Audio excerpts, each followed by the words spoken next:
कितना भी लड़ लीजिए, कितना भी आंदोलन कर लीजिए, लेकिन उनको संसद के अंदर एक भी किसान नहीं चाहिए। किसान का बेटा संसद के अंदर नहीं चाहिए। जितनी राजनीतिक पार्टियां हैं, जब वो टिकट देंगी तो उस समय जानते हैं क्या देखते हैं कि कितने करोड़ तुम्हारे अकाउंट में है। तो किसान के अकाउंट में तो करोड़ों रुपए होगा ही नहीं ना।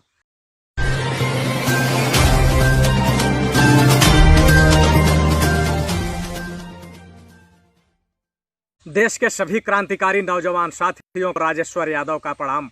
मेरे नौजवान साथियों, आज आप लोग देख रहे होंगे कि हमारे देश के अंदर जो सरकारें चल रही हैं, वह आज हमारे देश और दुनिया को जिंदा रखने वाले किसानों को आतंकी समझ रहे हैं। आतंकी किस तरीके से समझ रहे हैं, यह मैं आप लोगों को बताने की कोशिश करता हूं। आप देख रहे होंगे हमारे पीछे जो है ये धान की पराली है। पीछे आप देखिए धान की पराली है। आज स्थिति इतनी भयावह हो चुकी है कि जो हमारे देश का किसान इस पराली को अगर जला दिया तो पूरी दुनिया में हाय तौबा मच जा रही है। आज स्थिति यह हो चुकी है कि देश का जो प्रदूषण खराब हो रहा है, देश का जो वातावरण खराब हो रहा है, उसके पीछे किसानों को बताया जा रहा है। किसानों के ऊपर मुकदमे लगाए जा रहे हैं। आज हमारी जो सरकारें हैं यह इस तरीके से किसान के साथ गलत व्यवहार कर रही है कि अगर किसान कहीं भी पराली अगर जला दिया तो उसके ऊपर हजारों रुपए का जुर्माना ठोका जा रहा है, उसके ऊपर मुकदमा लिखा जा रहा है, उसको जेल भेजने का काम किया जा रहा है। लेकिन कभी सत्ता में बैठे बहुरूपिये यह जानने की कोशिश नहीं किए कि आखिर जो किसान है वह अपने खेत में पराली क्यों जला रहा है, पराली जलाने के पीछे का कारण क्या है। यानी कि अगर देश का अगर प्रदूषण खराब हुआ, दुनिया का प्रदूषण खराब हुआ, तो उसके पीछे जिम्मेदार किसान हो गया। और ये सत्ता में बैठे जो भूखे हवस के जो ये शिकार करने वाले, ये हवस बुझाने वाले जो भेड़िए सत्ता में बैठे हैं, जो अपने पिछवाड़े में तेल मालिश कराते हैं, जब हजारों गाड़ियां अपनी रैलियों में बुलाते हैं तो उनके पीछे से जो धुआं निकलता है उससे प्रदूषण नहीं होता है, उससे प्रदूषण नहीं होता है। ये जो पूरे देश के अंदर जो कारपोरेट घरानों की चिमनियां चल रही हैं, जिससे दूषित हवा निकल रही है, दूषित धुआं निकल रहा है, उससे प्रदूषण नहीं फैल रहा है, उससे प्रदूषण नहीं फैल रहा है। लेकिन अगर किसान अगर कहीं जरा सा भी पराली जला दिया तो वहाँ क्या हो रहा है कि पूरा प्रदूषण का जिम्मेदार किसान हो रहा है। किसानों के साथ इतना गलत व्यवहार, इतनी जिल्लत झेल रहा है किसान कि आज किसान की हालत सिर्फ किसान का बेटा समझ सकता है, उद्योगपति और पूंजीपति नहीं समझ सकता। राजनीति में जो लोग घुसे हुए हैं आज चैनल पे आके डिबेट कर रहे हैं कि किसान पराली न जलाए। कहते हैं ना कि किसान पराली न जलाए, तो कम से कम ये सोचने का उनके पास मौका ही नहीं होगा कि आखिर किसान पराली जलाता क्यों है। आज स्थिति यह है कि अगर एक साबुन की टिकिया बनती है तो उस साबुन की टिकिया पर दाम लिखा जाता है, और दाम यहाँ लिखा जाता है कि कच्चा माल की ढुलाई का भाड़ा इतना, कच्चे माल का भाड़ा इतना, सरकार को टैक्स देने का भाड़ा इतना, मजदूर का जो सैलरी है मजदूरी इतना, उसके बाद वो अपना प्रॉफिट लगाता है और प्रॉफिट लगा करके तब वह साबुन की टिकिया पर 10 रुपये, 20 रुपये, 25 रुपये दाम लिखता है। लेकिन किसान की स्थिति कभी किसी ने समझा, सोचने की कोशिश किया? नहीं किया। क्यों नहीं किया? इसलिए कि सत्ता में बैठे लोग साबुन की टिकिया बनाते हैं, सत्ता में बैठे लोग माचिस की डब्बी बनाते हैं, सत्ता में बैठे लोग चिमनियों का दूषित धुआं उड़ाते हैं। लेकिन सत्ता में बैठे कोई किसान आदमी नहीं जाएगा। यह जितनी भी राजनीतिक पार्टियां हैं, सारी पार्टियों की देन है कि आप कितना भी मेहनत कर लीजिए, कितना भी लड़ लीजिए, कितना भी आंदोलन कर लीजिए, लेकिन उनको संसद के अंदर एक भी किसान नहीं चाहिए। किसान का बेटा संसद के अंदर नहीं चाहिए। जितनी राजनीतिक पार्टियां हैं, जब वो टिकट देंगी तो उस समय जानते हैं क्या देखते हैं कि कितने करोड़ तुम्हारे अकाउंट में है। तो किसान के अकाउंट में तो करोड़ों रुपए होगा ही नहीं ना। किसान के ऊपर 10-20 लाख रुपए का कर्ज जरूर होगा, उसके ऊपर पास बैंक बैलेंस नहीं होगा। या किसी के अगर पास किसान के पास बैंक बैलेंस हो तो आप लोग बताइए, आप लोग बता दीजिए। लेकिन जब किसान को आतंकी घोषित किया जाता है, मजदूर को आतंकी घोषित किया जाता है, तो उसका परिणाम आपको बिहार जैसे दिखने को मिलेगा। बिहार को क्या कहा जाता है? बिहार को किसानों का प्रदेश नहीं कहा जाता है, किसानों को मजदूरों का प्रदेश कहा जाता है। लेकिन इस लॉकडाउन में जब बिहार का मजदूर अहमदाबाद, गुजरात, मुंबई, महाराष्ट्र, तमिलनाडु, केरल, कर्नाटक, दिल्ली, नोएडा, हरियाणा, पंजाब के रास्ते जब पैदल चल के बिना ट्रेन के सहारे भूख और प्यास से जब बिहार में पहुंचा है, तो बिहार में जब वोट डाली गई तो बिहार की स्थिति आपके सामने है। बड़ा जुमला फेंका गया, बड़े बड़े जुमलेबाज घूमे, बड़े बड़े हेलीकॉप्टर घूमते रहे, लेकिन कहीं भीड़ दिखाई नहीं दिया। जातीय समीकरण बनाया गया कि फला जाति के नेता को हेलीकॉप्टर पे बैठा दो और हम जाति के नाम पे वोट ले लेंगे। लेकिन बिहार में इस बार जातीय समीकरण नहीं चला। बिहार में क्या हुआ कि अमीरों ने मजदूरों के साथ जो शोषण किया, सत्ता में बैठे लोग मजदूरों को प्रताड़ित किया, उसका परिणाम आप लोगों को सामने मिला है कि वहां जहां कि हमारे श्री श्री श्री फेंकू 108 और हमारे जो है योगी बाबा महाराज बड़ी बड़ी रैली किए, लेकिन 100 लोगों की भीड़ इकट्ठा नहीं कर पाए। और जब इनकी रैलियों में 100 लोगों की भीड़ नहीं पहुंच पाई तो ये लोग जानते हैं क्या कर रहे थे?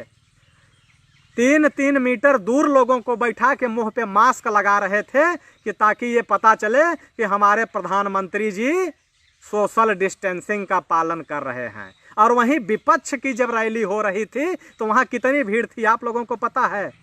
लाखों लाखों की भीड़ इकट्ठा हो रही थी।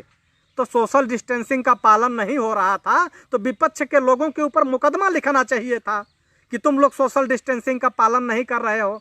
तो वहाँ सोशल डिस्टेंसिंग और दुनियादारी से मतलब नहीं था, लेकिन इन लोगों ने जो लोगों को प्रताड़ित किया, मजदूरों को पीड़ित किया, उसका परिणाम यह रहा कि इनकी रैलियों में पैसा देने के बावजूद, पैसा दे के ये लोग भीड़ बुला रहे थे, लेकिन पैसा देने के बावजूद भी इनकी रैलियों में लोग जाने को तैयार नहीं हुए। अब अगर लोग ये कहें कि पैसा दे करके, दारू पिला करके वोट हम ले लेंगे किसी से, तो पैसा से और दारू से वोट मिलने वाली नहीं है। क्यों नहीं मिलने वाली है? क्योंकि आज जो स्थिति है, जो राजनीति है, राजनीति की जो भागीदारी है वह युवा निभा रहा है। जितने भी क्रांतिकारी साथी हैं, मैं सभी साथियों से गुजारिश करूंगा कि आप लोग इस वीडियो को ग्रुपों में शेयर करते रहें, ग्रुपों में शेयर करते रहें, लोगों तक पहुंचाते रहें, क्योंकि इस वीडियो पे बहुत ज़्यादा रिपोर्ट हो रही है, बहुत ज़्यादा रिपोर्ट हो रहा है। तो आप लोग इसको ग्रुपों में शेयर करते रहें, कमेंट करते रहें, ताकि यह वीडियो जो है आगे चलता रहे। बहुत ज़्यादा रिपोर्ट हो रहा है इस पर। मैं आप लोगों को दिखाया कि ये देखिए पराली है, और इस पराली को लेके हरदोई से लेके लखनऊ से लेकर के पश्चिमी उत्तर प्रदेश, मुजफ्फरनगर, मेरठ, मुरादाबाद, तमाम किसानों के ऊपर मुकदमा लिखा गया, लेकिन किसानों का दर्द और किसानों का पीड़ा कोई जानने का नाम नहीं लिया। आज किसान की स्थिति क्या है पता है आप लोगों को? ये जो जुमलेबाजों की सरकार है, जुमलेबाज क्या कह रहे हैं? ये जुमलेबाज ये कह रहे हैं कि धान का एमएसपी रेट जो है वो 1800 रुपये है, 1900 रुपये है, लेकिन आज धान 1100 रुपये में बिक रहा है। पिछले साल धान 1300, 1350, 1400 रुपये में बिका था, लेकिन इस बार धान कितने में बिक रहा है? महज 1100 रुपये। और इस बार बारिश नहीं हुई तो धान की जो सिंचाई है वह 6 बार 7 बार धान की सिंचाई हुई है, 6 बार 7 बार। और एक बार की सिंचाई का जो खर्च है 1 एकड़ का वो 1000 रुपये आता है। और धान की पैदावार कितनी हुई है प्रति एकड़? 15 कुंटल।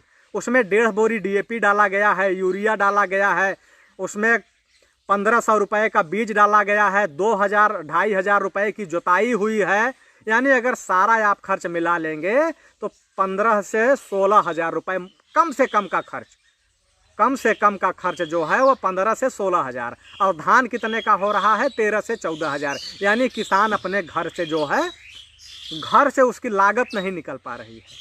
और लोग कहेंगे कि किसान कहाँ मर रहा है, किसान कहाँ मर रहा है, अंधभगत गालियाँ देंगे। आज स्थिति ये हो गई है कि जब किसान के यहाँ अगर कोई भी फसल होगी तो उसका दाम नहीं बढ़ता है, लेकिन जब भी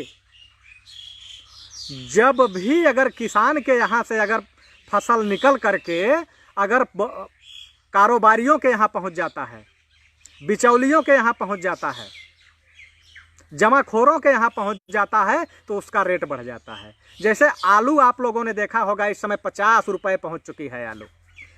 प्याज आपका जो है 80 रुपये 90 रुपये पहुँच चुका है। तो क्यों पहुँच चुका है? जब किसान के खेत में था तो 10 रुपये भी कीमत नहीं थी आलू की। अब प्याज तो 1 रुपये में, आप लोगों ने देखा होगा मध्य प्रदेश के लोग पूरी प्याज को अपने खेतों में जुताई करा दिए थे, क्योंकि उस समय 100 रुपये कुंटल भी सरकार प्याज खरीदने को तैयार नहीं थी। 100 रुपये कुंटल भी प्याज नहीं ले रही थी। और जब वही प्याज जमाखोरों ने इकट्ठा कर लिया तो आज प्याज की कीमत कितना हो गई है? 70 रुपये, 80 रुपये और 100 रुपये। आलू की कीमत कितनी हो गई है? 50 रुपये। तो ये किसानों को पूरी तरीके से मारने का तरीका है। और यह तरीका इसलिए है कि किसान आज संसद के अंदर नहीं है, किसान आज विधानसभा के अंदर नहीं है।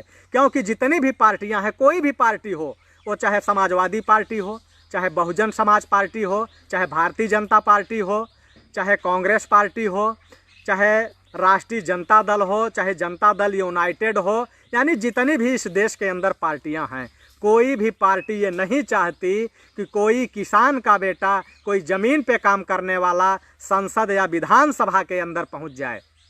क्योंकि उनको पता है कि जब ये विधानसभा में पहुंचेगा, संसद में पहुंचेगा, तो ये जिद करके जो है किसानों के लिए और मजदूरों के लिए कानून बनवाने का पूरा प्रयास करेगा।